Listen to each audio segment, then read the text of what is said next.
এখন হচ্ছে ডিম আলু কারি কষা। মশলা দিয়ে দেখুন এর মধ্যে কি কি উপকরণ লাগে।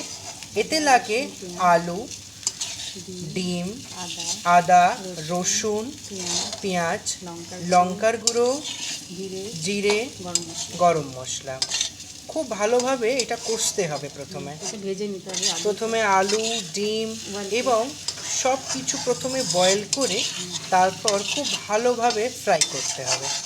খুব সুন্দর করে নাড়াচাড়া করে যতক্ষণ না এটা ভাজা ভাজা হচ্ছে ততক্ষণ নাড়াচাড়া করে নিতে হবে।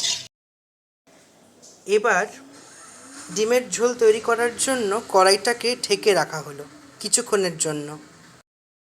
এবার কাশ্মীরি মির্চি এতে একটু ব্যবহার করা হচ্ছে, গুঁড়ো পাউডার কালার দিয়ে এটা রঙের জন্য ব্যবহার করা হয়।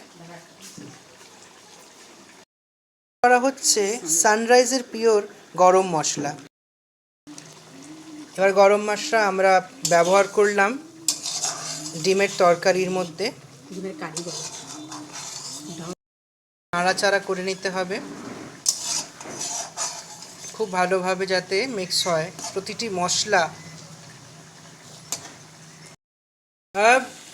এখন ডিমের কারি তৈরি হয়ে গিয়েছে। এখন জাস্ট রেসিপিটা আমাদের কাছে বেড়ে দেওয়া হবে। ডিমের কারি তৈরি। ওয়াও, দারুণ লাগছে। আজকে মা ডিম কারি তৈরি করেছে লাঞ্চে এবং দেখছি আর কি বানিয়েছে।